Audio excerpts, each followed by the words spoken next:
You feel this nervousness on the phone there? Sir, I've been trying to make an urgent phone call up there. Well, I don't think it's something I want to do on an overseas phone. You gotta make some phone calls. Hang up the phone. Prank caller. Ladies and gentlemen, welcome once again to Packernet After Dark. This is the call-in show of the Packernet Podcast Network. If you'd like to call in, if you'd like to participate in the show, please feel free to do so. The phone number here is 608-501-0718. New callers go directly to the front of the line. Quick check. I don't think we have any new callers, which is sad. It's always a sad day. But let's get started. I love when people call back that aren't super regular, and I'm looking and I'm like, I don't remember that name. Also, by the way, we're not going to get there today, but as I'm flipping through, I'm seeing some names here. Squiddly Diddly. Been a freaking minute, dude.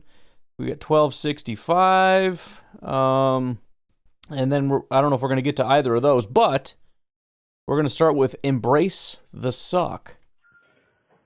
Yeah, Ryan, this is Embrace the Suck. It's been a long time. Yes. After watching the game, I don't think Matt LaFleur is the guy. I get it. Plus, that 4th and 8 was stupid. Should have kicked the field goal. I get it. Anyway, you were talking about your songs. Your two best songs for me were the blues songs from the Cleveland Laws. So I'm sure after this game, I'm going to get some more good blues. Thank you. All right. That is the request. Let me make a quick note here. Blues song, which is appropriate considering there's plenty to be blue about. Yeah, I mean, look, so tomorrow's episode is going through all the pass plays.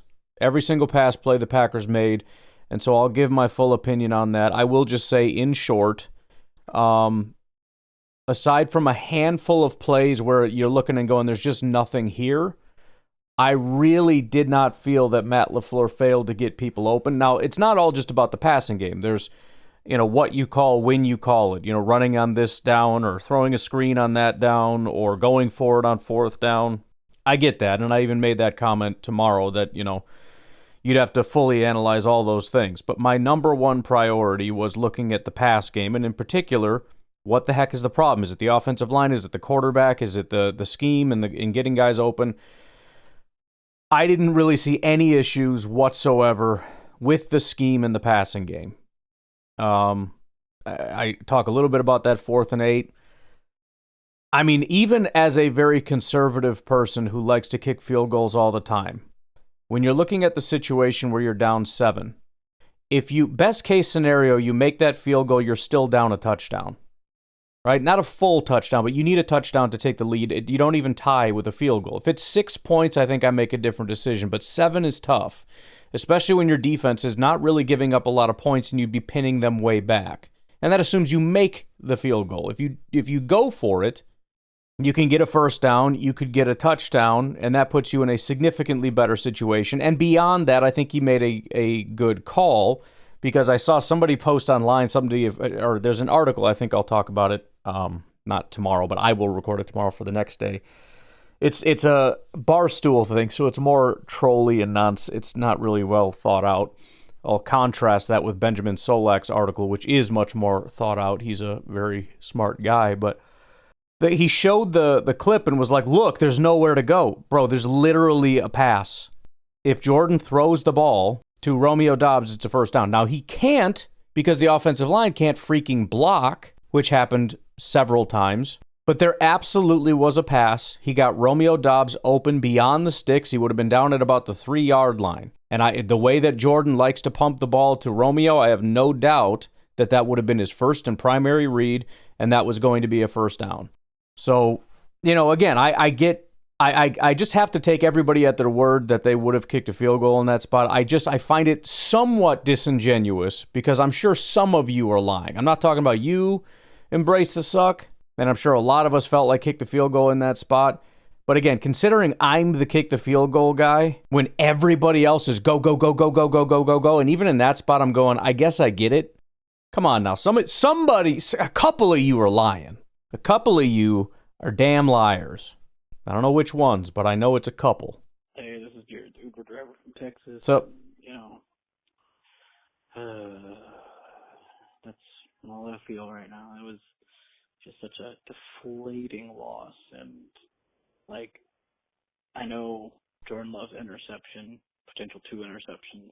Well, his actual interception, I don't know if the wind affected that ball Could at be all, wind. but also, like, I know that was an okay non-call of pass interference, but, like, literally Christian Watson kind of turned around and, like, kept getting shoved, but I don't know. Like, that's Could be the wind. It could also be that as he's stepping into the throw, he can't fully step in. I don't know how much that would play a part because he's done that before, but you put those two things together, that could be a problem. My bigger issue reviewing it is that he had Romeo wide open for about 20 yards. The fact of the matter is 3 guys went with Watson. He was triple teamed. Because 3 guys went with him, you know there's somebody underneath. And there was. And it was Romeo. And he was wide open. And it's funny because that play to Christian, it was the exact same thing. He had Romeo open underneath. He decided to throw the yeet ball down the field. And I said at that time, that's one of those things where you're happy because it worked, but if it didn't, you'd be pissed because he had Romeo open. And he decided to throw to cover Christian. Well, he did it again later, and this time it didn't work. And not only did it not work, it was picked, so it makes it look 10 times worse. So that's the biggest frustration for me on that play, is that it was completely unnecessary. He was triple covered, and Watson's goal was to draw those people away so that Romeo would be underneath. The play design worked perfectly, and he didn't throw it to Romeo. He threw it to Christian, and it was a terrible ball, whether it's, again, wind or not being able to step into it or some weird combo. It ended up being a disaster. Now, I don't think, by the way, because I'm going to keep coming down on this, there were a couple times where Jordan was the problem. Most of the time, it was the offensive line, I would say, was the problem. I'm not going to come out and say Jordan had a bad day, because I don't think he did. I think for the most part, he was very efficient, threw to the right guy, on time, very accurate. But he did contribute, right? There were like 2 plays where I think the plays just didn't work. There was nothing open. There were probably 3 or 4 for Jordan when you include and I'm not even including the 4th down thing. I don't think that was Jordan's fault at all. It was mostly the offensive line's fault for blowing it. And then after that, it was a shove that should have been called, and also Romeo just standing there watching the ball in the air rather than actually making an attempt at it. But it was a healthy mix of things, and I don't even know that it was that many things. It were just terrible, terrible timing things. You know, if it happens on 1st down as opposed to 4th down or 3rd down, maybe we'd have a shot. I feel like that could have been called. And, like, what happened to our O-line? To let this sorry bunch of people... Oh, Kinsley, no, Mommy's in the other room. Sorry, You're good. I get it. She's trying to call a friend right now. Okay, but yeah, sorry about that. Yeah, I don't know, just that was tough to watch. The interception was tough. The fumble loss by Saquon was tough. Real tough. And like it seemed like, and again, that's another example. They were very poorly timed mistakes, and they were severe mistakes was the other thing. You know, I mean, it's one thing to, you know, fumble and then recover, or throw an incompletion because it was a little too high. You know, minor mistakes that maybe lose you a down or something. You look at that drive, it was a beautiful drive. The plays were beautiful. The blocking was mostly beautiful. The passes were beautiful. Everything was great all the way down the field. Call a nice little play. Nothing wrong necessarily with the play. He gets some yards. He gets stuck.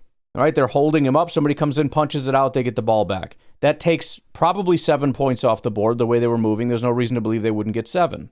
You know, same thing happens a little bit later. Some freaking guy comes unblocked and sacks him, turns like a 3rd and 10 into a 4th and 23 or some not. You know what I mean? Like it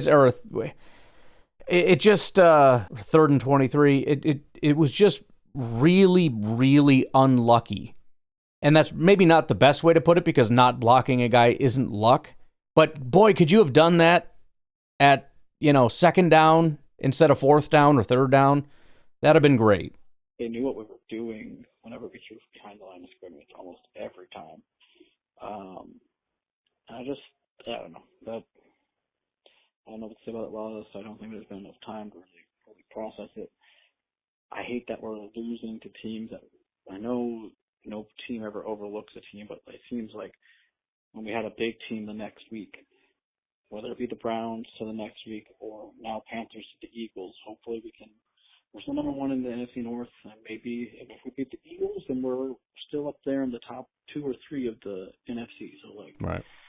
Let's go. Season isn't over. Let's not mope around like all the fans do this season so far. Like, everything is just overdone, worried. Look, we have bad games. The wind was terrible. This happens almost every year for a home game. We have a terrible loss because of the wind and stuff. Like, even what happened to Rodgers, I remember that. It's a close game. We didn't lose our way. Anyways, go Pack, go. Well, that is a good point, too, and this is part of the thing that Benjamin Solak talks about a little bit, but that's a whole separate discussion. It does kind of make sense to say bad weather games negatively affect the Packers more so than others because you have kind of a high-flying offense. They like to push the ball down the field. They like to attack and all that kind of stuff. When you get into more of the short passing and run the ball stuff, because the weather is bad, you're kind of getting away from your identity and it doesn't work very well. I'm not necessarily saying that's what happened in this game because I don't really think it is. But I do think that is something that can, again, negatively affect the Packers more so than some other teams. Well, what's up, Ryan? It's Kyle from Madison. Yo. Needed to just take a hour or so. I wanted to watch how these other games shook out. Now, had you told me ahead of the game I could trade a Packers victory for an embarrassing Bears collapse and the Vikings beating the Lions in Ford Field, I probably would take that.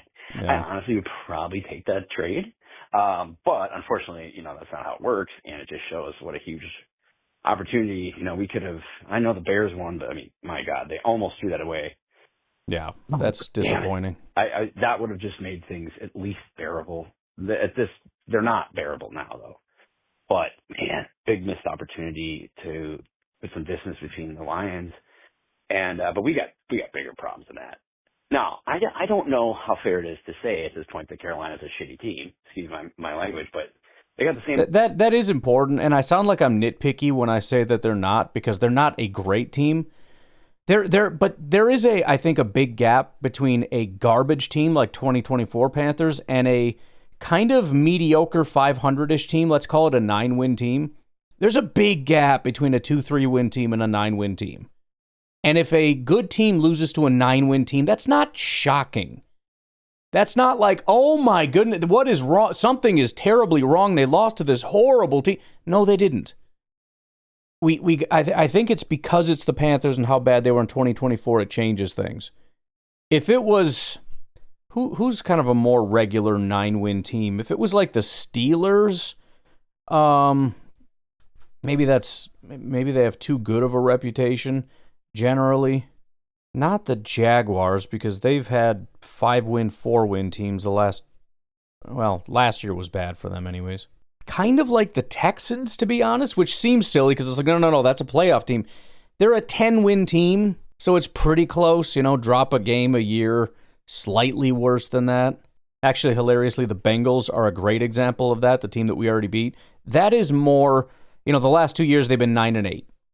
And yeah, that's with Burrow at least some of the time. I mean, Burrow's hurt constantly, but still, I think that actually makes my point better. The Jaguar or the Panthers team we face, I don't know that they're going to end with 9 wins, but they're kind of, what are they, 5-4 now? So they're kind of that 9-8 type of team. It would be like if we had lost to Joe Burrow and the Bengals. Not stylistically, but in terms of how good they are. The Seahawks, honestly, are a great example. They've been 7, 9, 9, and 10. So they're averaging in the last 4 years about a 9-win average. And if we had lost to Seattle, nobody would really care. Granted, this year's Seattle team is better, but last year, whatever, with Geno Smith. If you lose to that team, you don't feel great about it, but you don't feel like we just lost to the Panthers because the Panthers were such a bad team last year. They're a 5-4 team right now. They won 5 total games all of last year. And they didn't get their 5th win until week 18. It took all 18 weeks for them to get to 5. Oh, and 3 of their 5 wins were in overtime. And I don't think they had a single win against a good team. They beat the Raiders, garbage. They beat the Saints, garbage. They beat the Giants in overtime. They beat the Cardinals in overtime, and they beat the Falcons in overtime. I don't think there's a single playoff team there. So that's how bad they were. 32nd ranked defense, like 30th ranked offense. Horrific. So, they're not a juggernaut, but I think we're just a little bit more ticked off because of what it feels like the Panthers are. Our wins is us. So, clearly they don't have a very good passing game, but we certainly could do nothing in as far as pressure on the quarterback. I think he ended up with 100 yards or less. But it doesn't matter if you can't stop the ball being run at you. Now, it's hard for me to get super upset at the defense for only allowing 16 points, but at the same time, it's not just how many points. It's like within the game flow, like there were some critical times you cannot let them run for 18 yards down the field. Right. You know what I mean? So it's like points-wise, yeah, I can't kill the defense, but there was some pretty bad, like huge moments in the game that they really let us down, and I don't know where our pressure. Well, and that's what I in particular loved about the Steelers game. The defense showed up at the most critical moments. When it was third down, that defense stepped up. This game felt like the exact opposite. And offense and defense, in critical moments, that's when they couldn't get it done. It just disappeared. So as much as the score would say, I can't kill the defense, I was disappointed in the defense. And the offense, I mean, I don't even know who to point to, Like, Love was okay, other than this just, like, pure insanity of that interception. But I also, and I mean, I don't have the game tape, but, like, the announcers were even saying nobody's getting open. And then whenever they showed the replay, that's not like, true. Yeah, he's right. Like, it's just not. I mean, they say a lot of stuff. Again, well, I'll go over it tomorrow. And if you have the All-22, I know you said you don't, but if you have NFL Pro, feel free to go back and watch it with me, and then, let me know if you disagree. There's a couple things I say in there where it's like, it's hard to just kill a guy where it's like, he certainly seems open to me, maybe, whatever, but it absolutely was not the case, in my opinion, that this was a game where nobody's open. And I this is coming from the last time, the only other time we did that and went through, I did say nobody's open. Like I think it was Cleveland. The entire game, nobody's open. And I had never seen that from Matt LaFleur, and it was scaring me. That's why I was really worried going into this one. I was going to see the same thing, but I absolutely did not. Where is he going with that ball? I don't know. Certainly, I would suggest not to just wing it in 20-mile-an-hour wind at a triple-covered Christian Watson, perhaps. But yeah, it's a thought.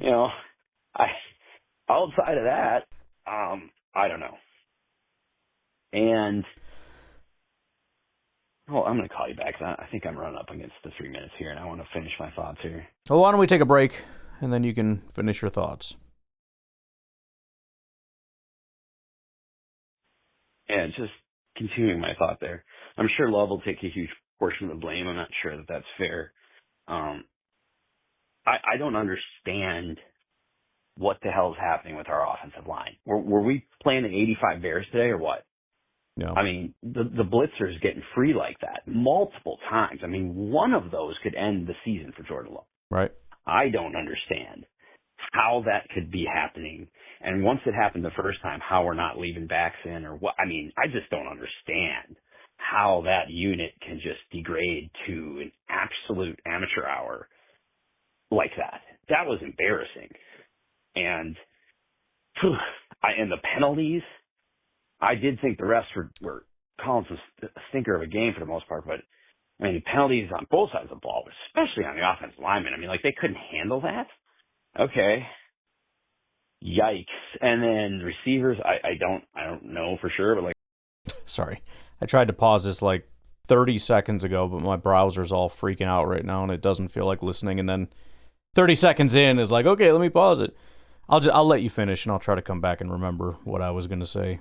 Like I said, not getting open according to the broadcast. Now, false. It doesn't always mean anything, but anyway, and look, I really, a huge thing that upsets me other than, of course, losing Kraft is the biggest news of that whole thing. Is his health. Yeah. But I need some clarification on why we're going for it on 4th and 8, down 7, with that much time on the clock, because that is a low percentage. When you're inside the high red zone, mid red zone, you're going to go for a 4th and 8 with the field compressed like that. It is tough. You better have a significant upside or you better be forced to do it. That is a very low percentage down and distance at that place in the field. I'd be willing to bet it. And so because that would have been what, like a 39 or 40 yard field goal? I was screaming at my television like, dude, take the 3, go within 4. There was like 7 minutes or something left on the game. Like, you got to stop them once or twice anyway. Like, take the points so that the next time you're down here, you'd be up 3. Well, no, we'll go for it on 4th and 3. Jordan will get pressured. I mean, my God, he did his best to extend the play. Now, he's lucky he didn't get a pick 6 there for sure, but like, literally I saw nowhere I don't know what the play design is for that, but you better just throw that in the garbage because the guy extends the play for 12 seconds and there's not a single person open. No, there is. Go back and watch it. Look at Romeo Doubs up near the top. He runs like a quick little curl route. If Jordan buries that ball right in there, easy first down. But again, Jordan's already running at that point because the offensive line had failed. But that was absolutely a first down. So I don't know why we're not taking the points there. That made me crazy. Like, you'd think it was like 30 seconds left in the game. We had no choice. Like, what the hell are you doing? Take the points, especially in those conditions. And then, I don't know. I don't know what's going on with McManus, but if that's the reason that he passed that up, we got a problem because, my goodness, something's up with that. I don't know if there's metrics or what, but that just seemed like a disaster. We'll get to that was a 3-minute monster-ish, gotcha. So I did find a calculator, and it does say go for the field goal, which I kind of thought would be the case.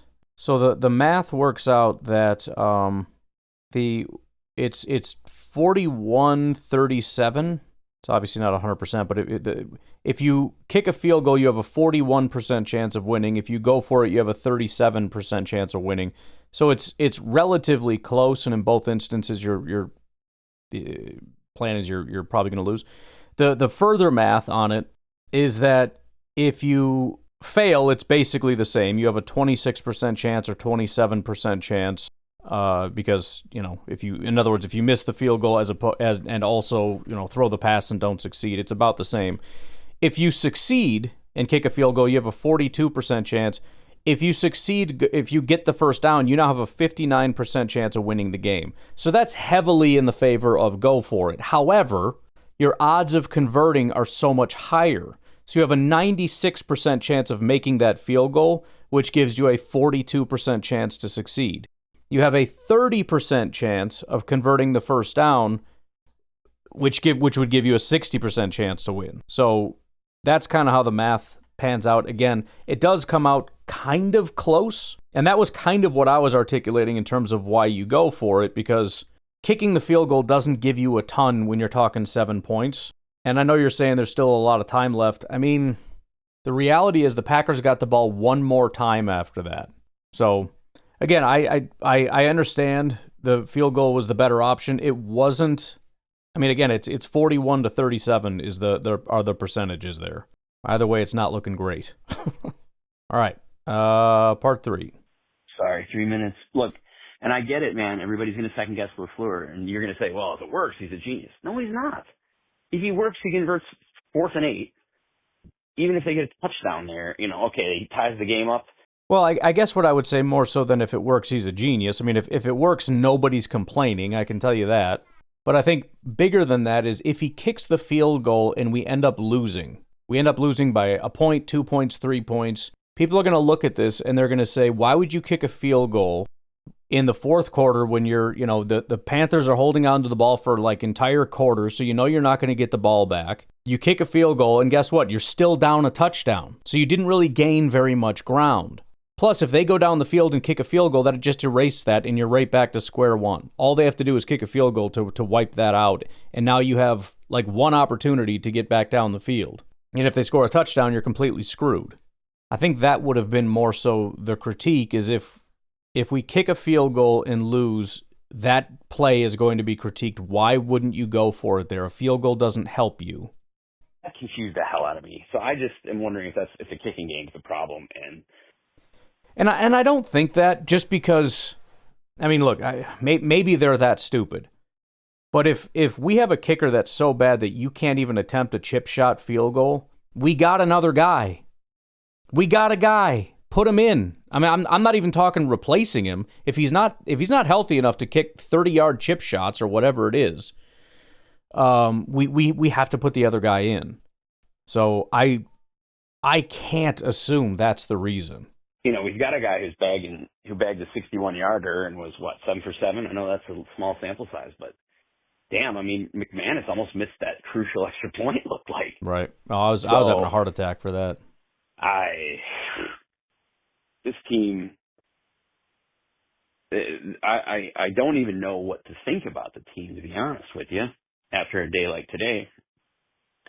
It feels a bit different than when we played the Browns. I don't know. It just feels like we got a little bit out-coached, out-schemed. Certainly players, almost to a man, didn't execute. And again, having gone back and looked at it, I don't think so. I think most of the day are off. This is not speaking about the defense. So that's a different issue as far as out-schemed and outplayed and all that stuff. There's another narrative about that running around right now that they basically just knew what we were doing the whole time, or we were playing pass when they were running the whole time. I don't know. I haven't looked at it, but I know that's a whole ecosystem out there that's thriving. As far as the offense, I don't believe so. I think the execution by the quarterback, by the offensive line, by the receivers and tight ends, and by the coach, for the most part, were perfectly fine. The issue is when they made mistakes, it ruined everything. Again, driving all the way down the... I had made the point that it was, I think, around probably halftime or something. So, yeah, McManus made a field goal at halftime. I think there was a field goal that ended up happening. Yeah, we got sacked, and then there was a false start on top of it, and it was just a complete fall apart, and that was our first field goal. And that was after driving really nicely down the field. And you can't just automatically tack on 7 points, but we started at the 20 and very quickly got down to the Carolina 14-yard line. I mean, we were just cooking. And this is after we should have scored that first touchdown. This was the next time. We get down to the 14. It's game over. It should be 7-0. We're at the 14. What happens? Sack, then penalty, then incomplete, and that brings up 4th and 23 from the 31. That's it. I mean, that's the whole thing. If that doesn't happen, there's a good chance that we go up 14-0 right there. But we collapsed right at the most important part. We got down to the 16 at the fumble. So again, let's call that 14-0. They go down and get a field goal. That's 14-3. Or excuse me, they got a touchdown. It's now 14-7. And then at halftime, we drill another one. It should be 17-7 at halftime. We come out at half, we get the ball, we drive down to the 25-yard line, and McManus misses a field goal. It should be 20-7 right there. Then our defense gets a stop. We are now halfway through the third quarter. It should be 20-7. We start moving down the field, end up getting a first down to Romeo Doubs for 10 yards after starting kind of deep in our territory, which is a recurring thing, but we're back on the horse. We get driving down the field, and then that's when Jordan Love throws the pick. And again, he had a 20-yard reception to Romeo Doubs. If he throws that, we're at midfield. If he just throws to Romeo Doubs right here, it is 20-7 with the Packers at midfield. Instead, it's 6-7 and Jordan throws a pick to a triple-covered Christian Watson. They drive down, get 6, miss the extra point. Let's just say we end up with a field goal in that. It's 23, they add 6, so now they're at 13, 23-13. We start at the 35-yard line. We end up losing yards on the play, obviously. The run game was also one of the things that was causing us problems and setting us back, on top of the penalties and everything else. We overcome that. We overcome the penalties. We get to 3rd and 9, boom, first down. 28-yard pass, right? We're doing this. We keep getting these chunk plays to overcome all the mistakes, and it's beautiful. We're moving down the field. We get down to the start at the 30, we go back to or 35, go back to the 26, get to the 42, pick up, that's Carolina 42, pick up another one to the 37, get to the 28, the 22, the 15, the Carolina 13. We throw another 5-yard pass to Romeo Doubs. It is now 3rd and 3 from the Carolina 8-yard line. Then we lose 5 yards. That's probably part of it too, and I'm not saying this justifies the decision, but you have a coach who's looking at 3rd and 3 saying we're going for it on 4th down, and then you lose 5 yards. You pretty well had your heart set on if we get 0, we're still going for it. If we get between, assuming we're going forward here, if we don't pick it up, even if we get nothing, we lose 5 yards. Again, can't frickin' block. We end up going for it. Again, there's a guy open, but the offensive line for the second play in a row can't block. Jordan scrambles around. He comes back the other way. He signals to Romeo, which is I'm telling you, it's a good play. There's tons of green grass over there. He's going to throw to that area. He's pointing to Romeo to go that way. The defender shoves Romeo, which should be a penalty, but they didn't call a penalty. He throws it as the defender has his back turned. He's not seeing any of this. He can't see the ball. He can't see him pointing to Romeo, nothing. He's looking at Romeo. He launches the ball in the air. Romeo's off his back foot. The defender turns around, sees the ball, and runs to it as Romeo stands there and watches it happen. It was just a collapse. A drive that started at the 35-yard line. They drive all the way down to the 8. They go straight backwards and then miss on a 4th down. It was a beautiful drive all the way down the field, and then they just frickin' messed it up with stupid nonsense. That should have been a touchdown. That should be what, 27 or 30? I can't remember where we're at now. I think it was 23-13. That would make it 30-13. The game should have never been close at any point in this game. Carolina gets the ball back. They have to punt again. We drive down the field and get a touchdown. Should be 37 right there. Now, they wouldn't have punted in that situation, but you get what I'm saying. And no, you can't just assume it's a touchdown and all that kind of stuff. But the way they're moving the ball down the field the whole time, it shouldn't have been a problem. But it was right at the wrong times, every time. So again, when you look at it and be like, well, the team is undisciplined and the team is this and team, I'm not hearing anything that's 100% correct in any one direction. They were successful all the time, moving down all the passes were behind the line of scrimmage. No, they weren't. There were very few behind the line of scrimmage. There were a ton of passes down the field. Beautiful passes, with blocking, with good passing, with a guy that got open, with a guy that caught the ball, with a guy that had yards after the catch. We didn't just have the 1 4th down attempt. We had 3 and converted 2, but nobody remembers or wants to talk about that. It was honestly a very successful day. It just comes down to efficiency. In the downs that matter, we couldn't come through. I'd made the point, we never even touched the ball enough to get to 30 points. Well, I just put 37 on the board based on our possessions. Now, you'd have to score on just about every one, but again, we got down there like every single time. This wasn't like 3 and out, 3 and out. Why can't we play football? We got down to the 16, we got down to the 14, then we got down to the 8, we got down to the 25. I mean, we got in Carolina territory like every time we touched the ball. We got in scoring range. But we couldn't get it in the end zone. We're turning the ball over, whether it be on passes, downs, or fumbles. So 3 turnovers and a missed field goal. That's the story. So all I can tell you is going back, I do feel a little better about it because a lot of it was luck.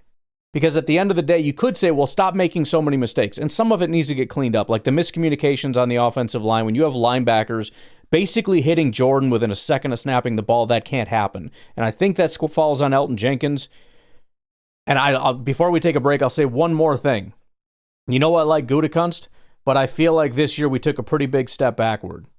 The offensive line is made up of what looks like a first-round guy that is a miss. We'll see, but Morgan is not looking good. We have a second-round guy in Belton that seems like a miss. We move Elton Jenkins to center, which was supposed to be better. He's worse. That seems like a miss. We go out and get a guy for left guard and free agency. He's not very good. That seems like a miss. At some point, when you miss that many times in an area, it's going to start to hurt. And so either these guys start to step up and Elton improves as a center, Banks can stay healthy and improve over there, Morgan can improve at right guard. Unless and until those things happen, this was a series of like 5 straight bad decisions at offensive line that have set us back a long way and is going to be really hard to overcome. After years of building up a great offensive line, as well as the depth, we just went straight back because we got rid of a bunch of guys to replace them with these guys that are not good. So they need to step up or, you know, this is a disastrous setback for our offensive line, which is a big part of the problems for when you look at all these different things. For example, that 4th down call. It should have been a 4th and 3 down. I mean, whether we should have gone for it there or not, I don't know. Let me change it and see if the math changes all that much. It might still be field goal situation. It is still field goal, but it is 50-50. It is 41% to 41%. It's actually a 0.3% difference. The odds of converting that go up to 50% as opposed to whatever it was before, I think 30%. So it goes up almost 20%. We lose 20% probability of converting on that play. Because I don't remember exactly what happens, but we run the ball and lose 5 frickin' yards. And again, you can yell at Matt LaFleur, but at some point, guys got to execute. It's the same with that screen. Well, why are you running a screen over there? They knew it was coming. Okay, fine. But can we look at the receiver who had to block, and if he blocks, there's nothing but blockers and space out in front, and how well this play would have worked? And all he had to do was block that one guy, and he couldn't block that one guy, and the play got blown up because he can't block the one frickin' guy? How many times does it just come down to if Morgan could have just blocked the guy? Or if Elton on that play could have just blocked the guy, or if Rashid had just blocked the guy on that play, then Jordan would have had time to get the ball to that guy, and it makes all the difference in the world. O-line has got to improve. It wasn't like the worst performance in the world, but in a game like this where all the wrong things are happening at the wrong time, every little mistake is going to get magnified, and man, it was freaking annoying watching that. Again, that fourth down play is all over the place. Go watch it again. Look at Romeo, top of the screen. He's running like a deep out route or curl route, hook route, whichever. I don't remember which way is which. But if that ball is thrown on time right there, boom. That is a first down. We ran that all day. We threw a bunch of third down conversions to Romeo, very similar to that. We threw one to Christian, very similar to that on that play. I have no doubt in my mind that Jordan would have popped that for a first down had there been time, instead of Jordan Morgan, I think it was, just giving up an insta pressure. Take a break. We'll be right back.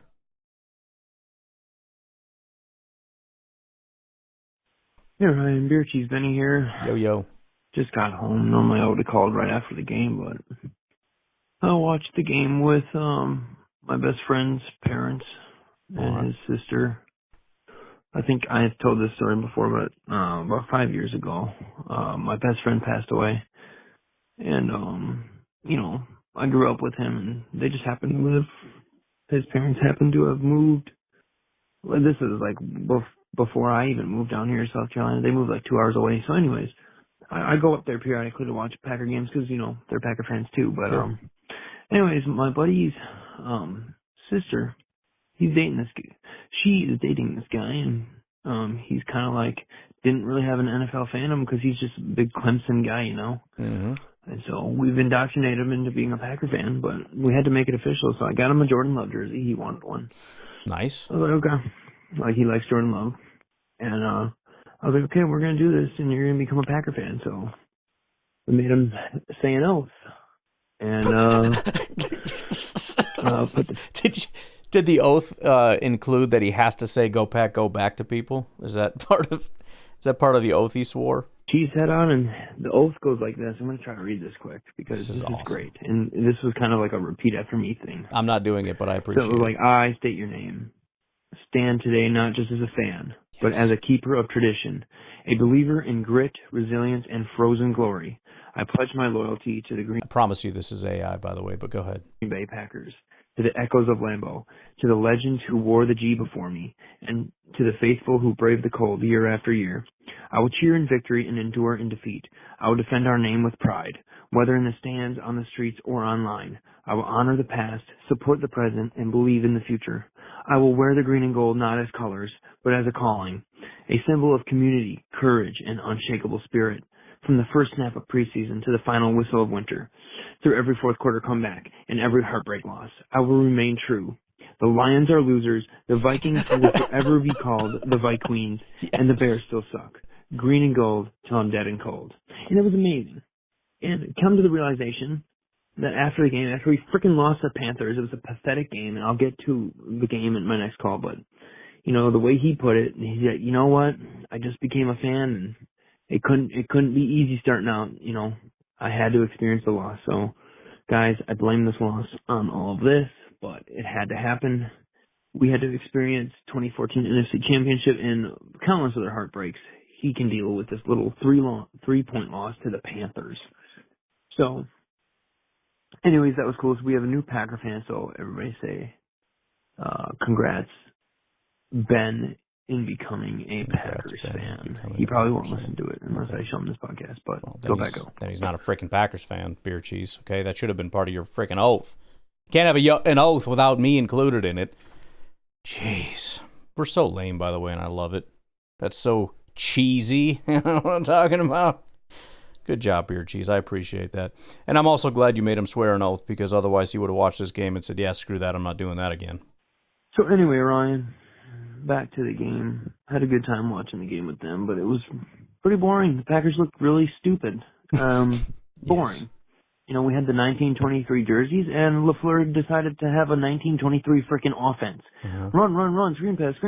I mean, like, and then the times that we would push the ball downfield, Love was throwing into like triple coverage.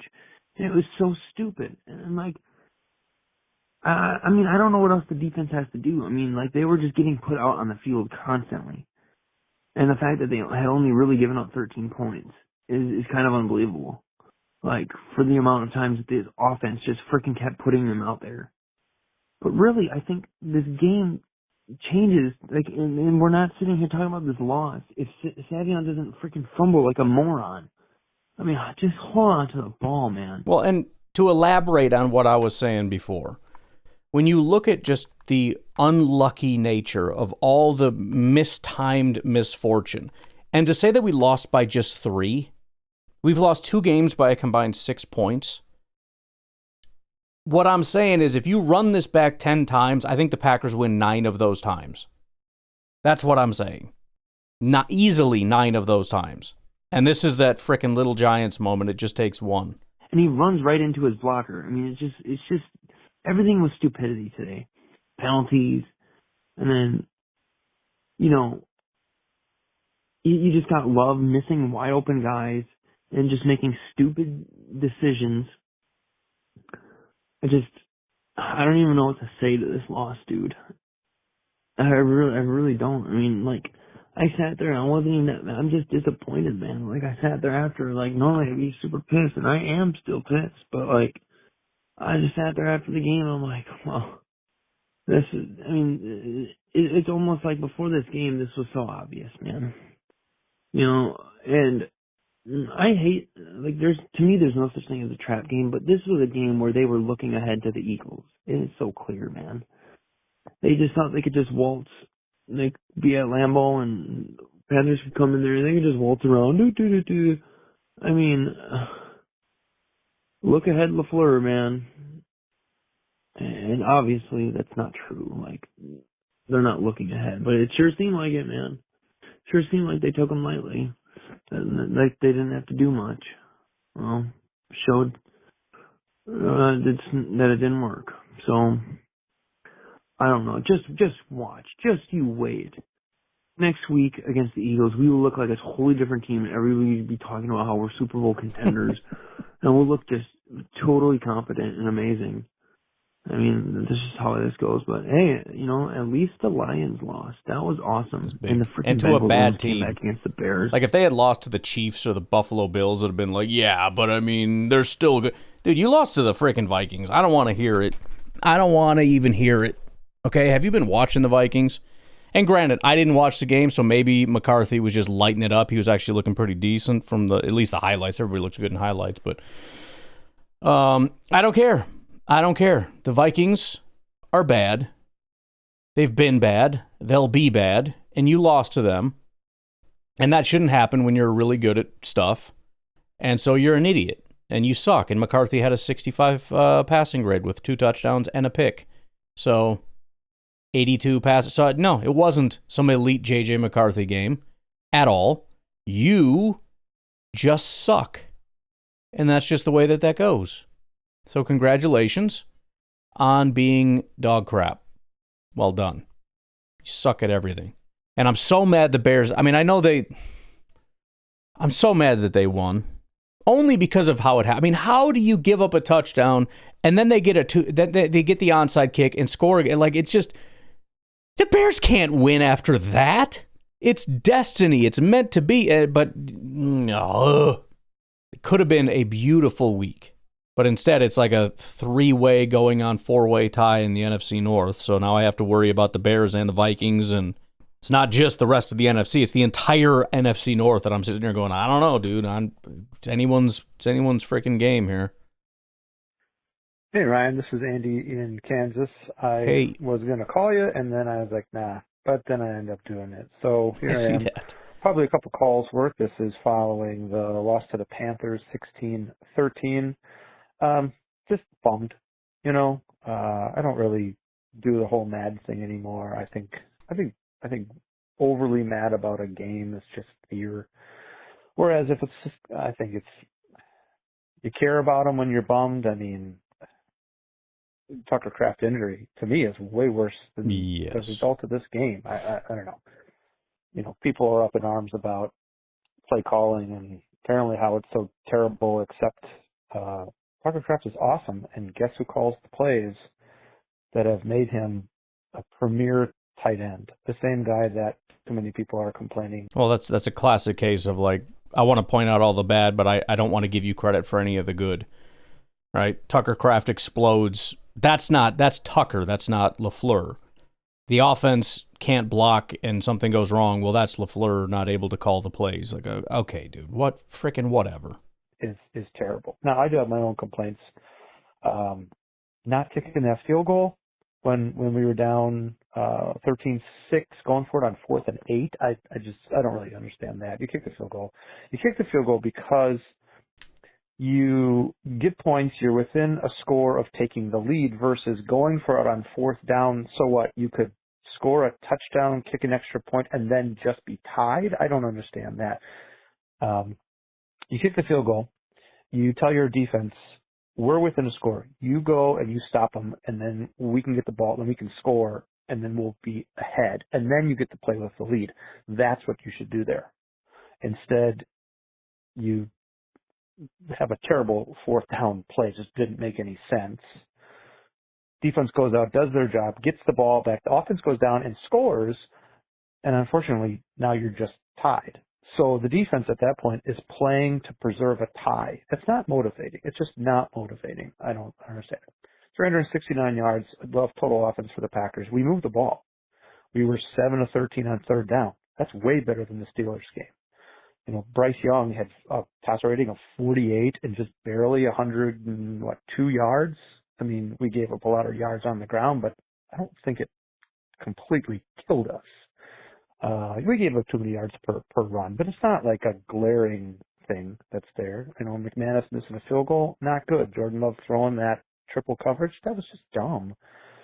But look, people are complaining that we played badly against bad teams. The Carolina Panthers had 4 wins coming into that game. They now have the same number of wins as us. So they're a horrible team? I don't know. They're not a good team. But people complain that we play badly against bad teams. Don't worry, we're going to make the playoffs, and they won't. So we won't have to play against bad teams in the playoffs. Just the context of things. I'll call back to context is that. Part 2 from Andy. So the context, right? Lions lose.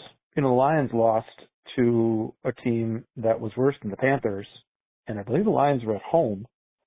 So what's up with that? I'm waiting for the calls about how the Lions are terrible and how their coaching staff all needs to go and the GM is terrible and blah, blah, blah. And that is exactly correct. And it is funny because Lions fans do I've noticed that they do the same thing, which is funny. Lions fans are in a spiral. They're talking about our season's over, everything is terrible, all this stuff. And then I'm seeing Lions fans go, look, the Packers lost too, but they're still a good team. They're still going to go to the playoffs. Why can't we? You know what I mean? Like they're doing the same thing where they're spiraling and hating their own team while giving respect to the Packers. And it's the same thing that we would do. When I say things like the Vikings or whatever, we enjoy that, we like that. But I'm telling you, for most Packer fans, we look at it and go, yeah, well, we're actually bad and the Lions are good and it was just a bad game. But they'll be fine. Okay, all right. A plus for Goody is that he didn't move guys like Dobbs, for example. We don't have him signed for next year. Not sure it's going to happen, but you have this Tucker Kraft injury happen. And imagine if we would have moved Dobbs before the trade deadline and then lose Tucker. It's like, okay, let's just regroup, see what we have. Musgrave, 3 catches, 3 targets. Like, I don't see how he couldn't become a much more impactful player than he has. He's played second fiddle to Tucker Kraft, but now it's your time, buddy. You know, let's get to it. I don't understand some of our failure to pick up some blitzes in this Panthers game. That was weird. Like these guys are having free reign against Jordan. It's like, what's going on with that? I really don't know. You can't turn it over twice and then have them only turn over one time. Obviously, I'm ready to put this one on the shelf. The Steelers beat the Colts. You know, the Colts that had one loss and the Colts that were amazing and da-da-da-da-da. They just lost to the team that we handled really, really well just the week before. So the context of the league, I mean, you know, look around and see the Eagles coming into Lambeau Field after we, took crap the bed here. I mean, why not? Why not beat the Eagles? Like, why can't we rise to the occasion to beat the Eagles? Let's do it. I just think we got to keep those things in mind. I'll call back. Well, I agree, and I've been skeptical of the Vegas odds or whatever, but to be clear, we are favorites in this game. And the reason we're favorites is because Vegas doesn't see what we see when we look at the Packers. Vegas looks at that Carolina Panthers game, they look at the success rate, they look at the fact that we moved up and down the field with almost no issues and made stupid mistakes. The fact of the matter is the Packers, all things being equal, right now, at least at home, are the betting odds favorite to win against the Eagles. In other words, out of 10 times or out of 100 times, they win 51, 52, 53, 54 times. That's the situation. And I know it doesn't feel that way. And even I'm kind of looking at it a little bit sideways. But I'm telling you, if you go back and look at the context of that Carolina game, it wasn't so much bad play as it was really unfortunate timing for catastrophic mistakes. And that sounds bad, but every team's going to make some mistakes. It's a question of what and when. An incomplete pass on 1st and 10 because you airmailed it is nowhere near as bad as an incomplete pass on 3rd and 10 or 3rd and 2 because now you got a punt, which, by the way, isn't even an example of something that happened because we basically, I don't think we did punt once in the entire game. And that, to some degree, is a function of how good the offense was. One of them was going forward on 4th, I get that, but that would have been a field goal anyways if we didn't, so that's not a punt. The other was a fumble turnover, so it wasn't our inability to get first down. We never had an inability to get first downs, aside from that 4th down, and again, somebody was open on that play. But otherwise, it was 2 turnovers. We had no issues getting first downs against this defense whatsoever. And stopping them, honestly, not that hard either. They did get the benefit of a couple turnovers, which certainly helped them. 2 of them were in 3 turnovers. 2 of them were in pretty tough situations. 1 of them was pretty good field position. So, I mean, that's kind of where I'm at. I mean, again, it doesn't have to make you feel better about the situation, depending on how you look at it. But I think, in all honesty, it really is a lot of bad luck type things that aren't likely to massively repeat themselves, especially when you look at, when you go back, how many fumbles have we had? How many turnovers? Jordan has had 2 turnovers coming into that game. Fumbled losses, I don't think we have very many of those. That isn't an epidemic that we're suffering through. The offensive line hasn't been great, but the pass blocking was getting better, and having guys come up the middle completely unblocked, I don't know that that's a thing that we've endured. So I think mistakes happen, and they're usually not all piled up in the worst possible situations at all times, and they're not likely to repeat themselves. So I think the Packers' performance was deflated. I'm going to go try to find some numbers on that, the luck stuff. I forget what that company was that always looked at luck. It tries to grade you on how good of a job you did, not including luck things. And I have a feeling the Packers are very high in that. Now, if you don't believe that and you think, well, no, this is a function of just how dysfunctional the team is, and they're always going to be dysfunctional because they're young and they're poorly coached and all that kind of stuff, then you should believe that this will continue, and -2 against the Packers is stupid, and you should place a very heavy bet on the Eagles because this is easy money, which is also why I love Vegas, because a lot of people like to run their mouth, but it's like, so put $1,000 on the other team. Well, I can't. Why? It's obvious, right? Well, not 1,000. Okay, 100. Put 100. Well, how about 5? Can you do 5?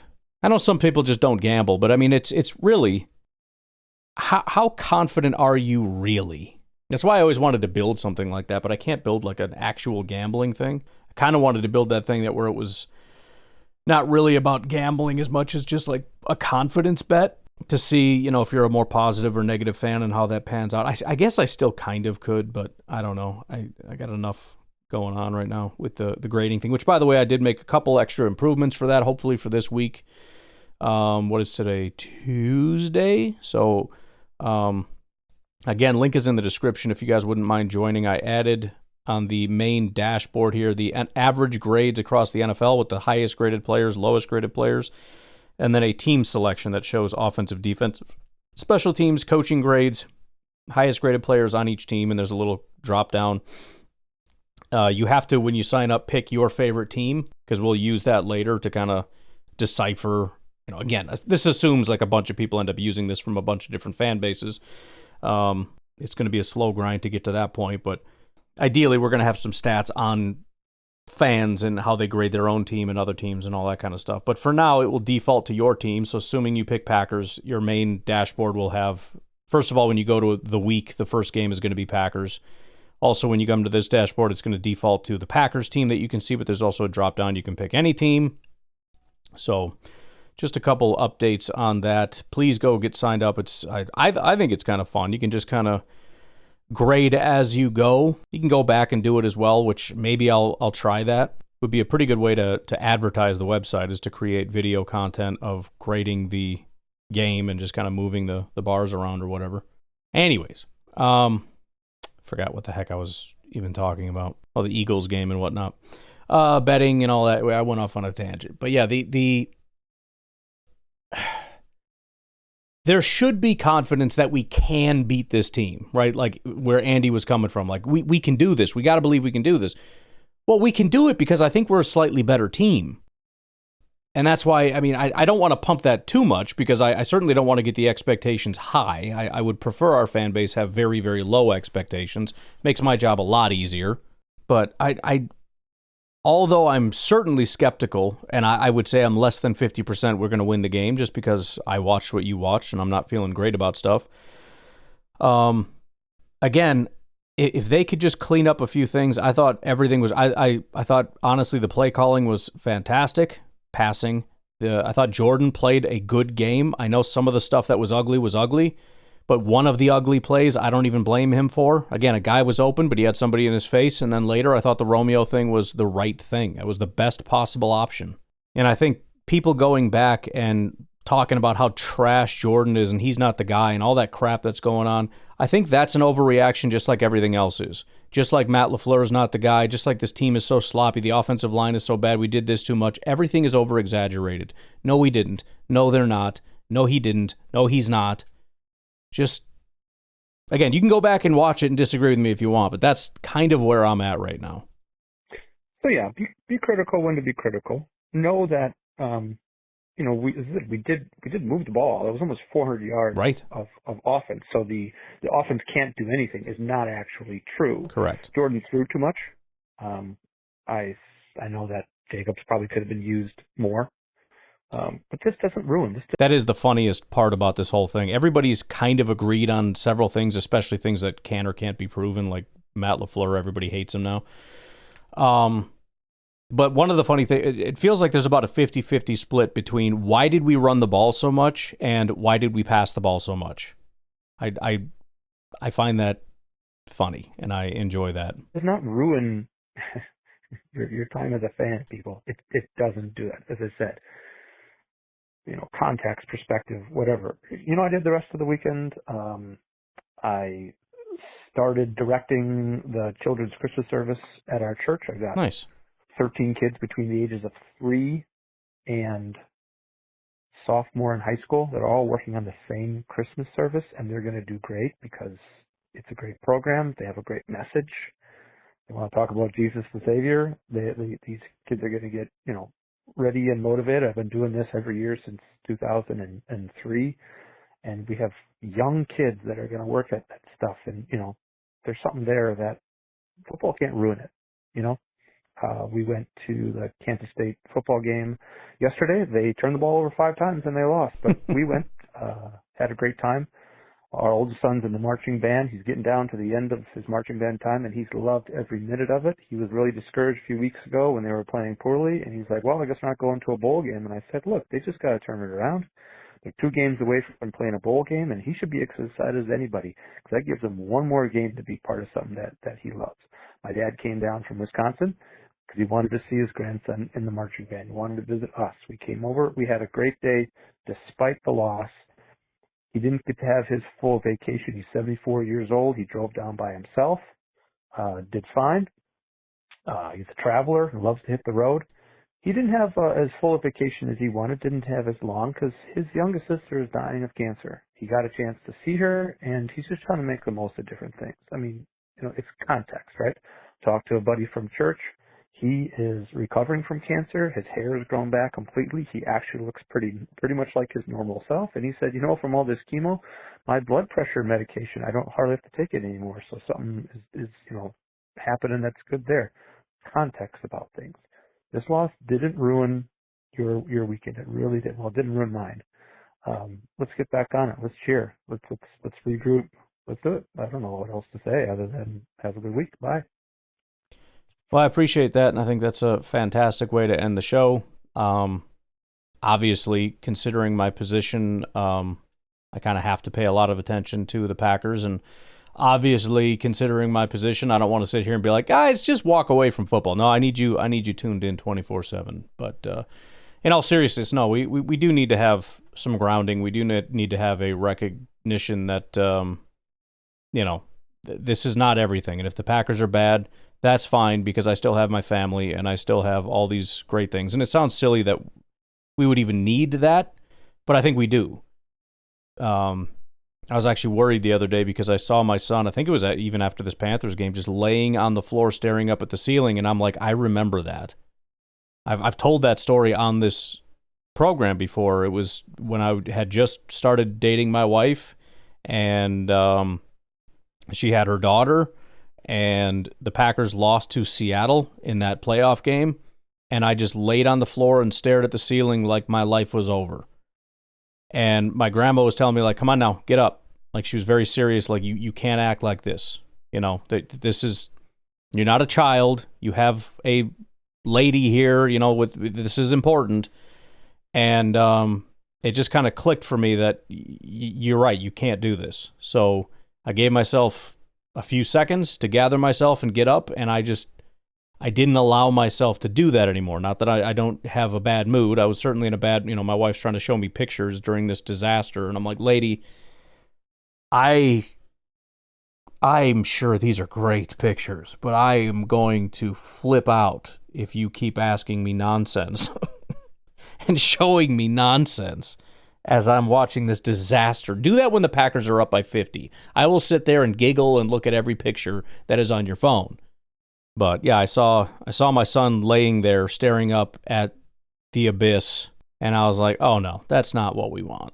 That's not the direction we need to be heading in. So make sure we're not letting this ruin us to the point where we're super unhappy, but especially when it starts to affect our family and everything else, because we're miserable human beings. And especially if we have kids that look up to us. I don't need my son emulating my horrible attitude after a stupid football game, because I don't need him causing problems in my family and in his future family and all that kind of stuff. So it's supposed to be fun. This is supposed to make us happy. I know it almost never does, but that is the point of this. So let's try to keep that in focus. All right. A blues song was requested, so we'll try to tie in some blues along with the positive message from Andy, and we'll see what we can come up with. You all have yourselves. Should we do Stevie Ray or B.B. King? I know I'm very, I love blues, but I don't know much about blues. Like, I'm a huge B.B. King and Stevie Ray Vaughan fan, and I know those are like the spectrums. But was it Albert King? There's a few. I don't know a ton of blues people. That's kind of my range. You got the Stevie Ray Vaughan type of blues and the B.B. King type of blues. I don't know. I'll broaden my horizons one day, but it won't be today. Let's stick with B.B. King, man. I'm feeling the emotion. Y'all have a great rest of your night. I will talk to you tomorrow as we review the film. Talk to you then. Bye-bye. Well, I woke up Monday morning where that Lambeau lost weighing me down. Yes, I did. Woke up Monday morning, baby, with that loss weighing me down. 16-13 heartbreak left my spirit on the ground. Talk to me.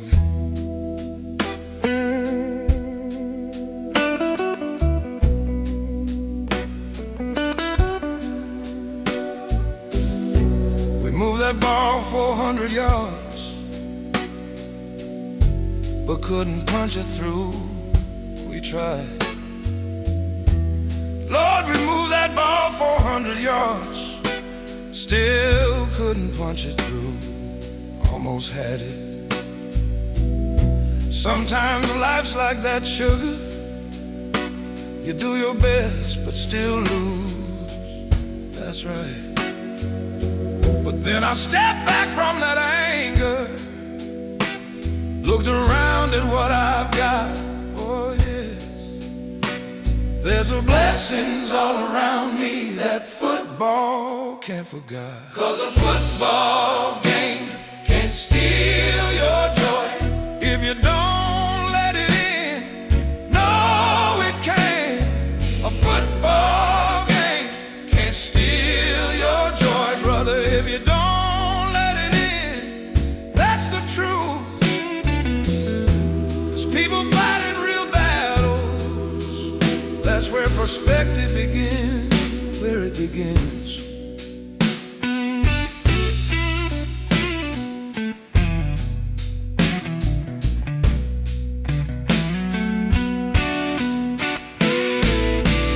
I got family that I cherish, and a faith that sees me through. Yes, I do. Yes, I do. Got family that I love, Lord, and a faith that sees me through. Bless them. While somebody's fighting sickness, I'm just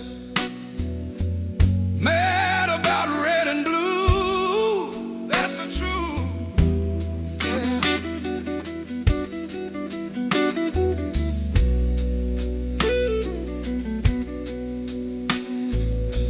So they walked off with a field goal.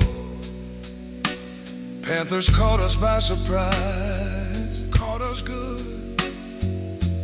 Yeah, they walked off with that field goal. Panthers got us by surprise, they did. But I'm still standing here breathing. I can still see the sunrise, thank the Lord. So you can cry about them Panthers. Cry if you want. You can moan about that score. Moan about it. But I'm gonna count my blessings. Yes, I will. Oh, 'cause life's got so much more, so much more. 'Cause a football game can't steal your joy if you don't let it in. You hear me now? A football game can't steal your joy, children, if you don't let it in. Can't steal it. There's people fighting real battles. That's where perspective begins. That's where it begins. Yeah, that's where real life begins.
baby. Keep your head up. The sun's still gonna shine.